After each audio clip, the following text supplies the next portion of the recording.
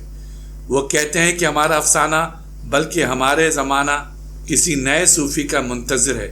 وہ کہتے ہیں قیس و فرحاد ہجرت کر گئے اور طور پر ایسی بجلی گری ہے کہ غزل میں بھی اب اس کا کوئی نشان نہیں ملتا۔ انتظار حسین تصوف کے قائل ہیں۔ ان کا کہنا ہے کہ جو چیز ہمارے اندر مر گئی ہے اسے اب تصوف ہی زندہ کر سکتا ہے۔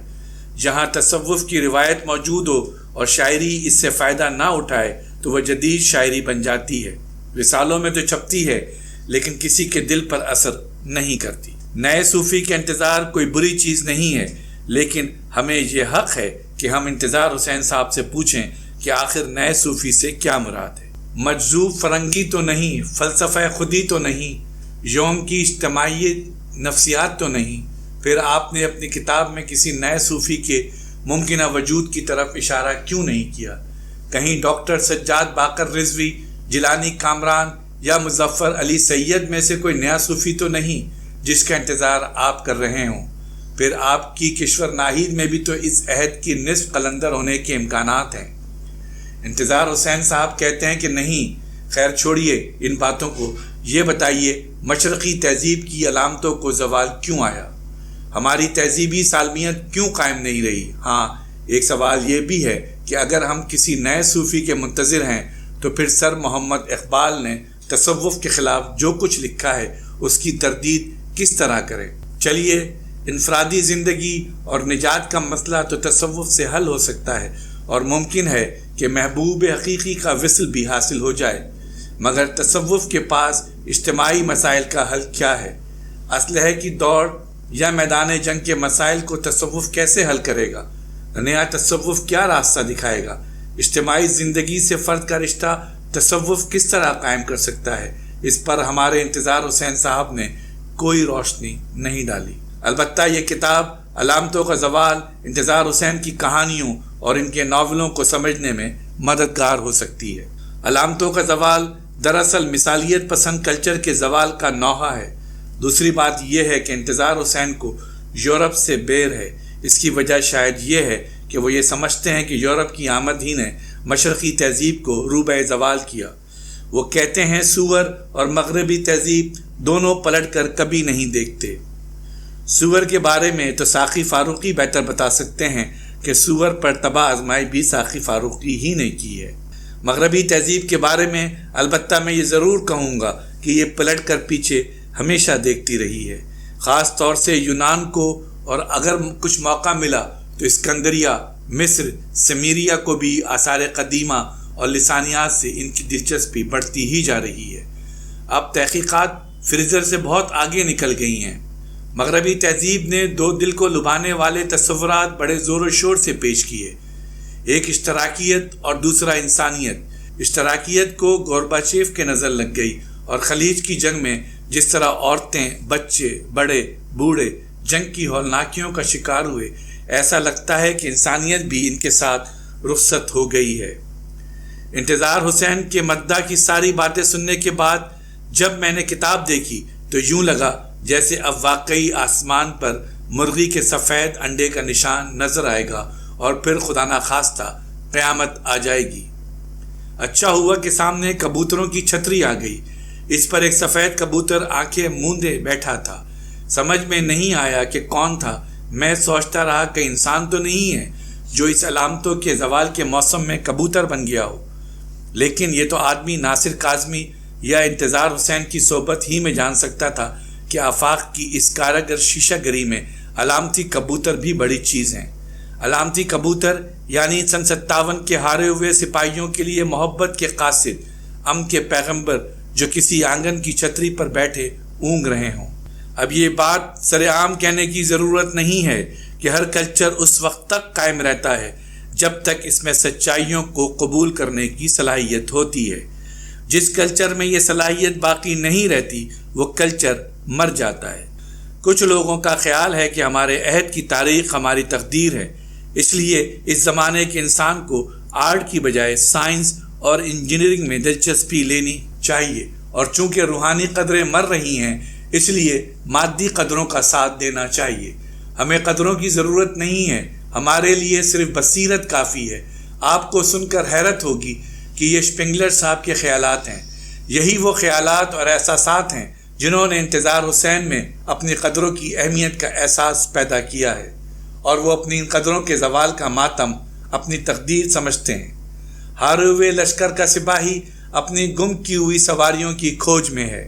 انتظار حسین کی تحریریں بڑی خوبصورت ہیں، ان میں مسائل کی نشاندہی تو ہے لیکن مسائل کا حل نہیں ہے، یعنی کہیں درخت سے طوطا گر کر پٹخنی نہیں کھاتا اور پھر بھی فسانہ عجائب کا لطف آ جاتا ہے۔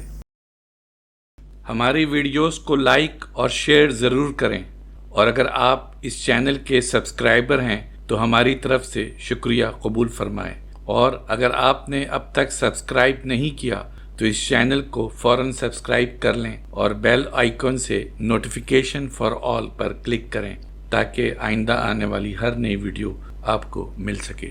شکریہ۔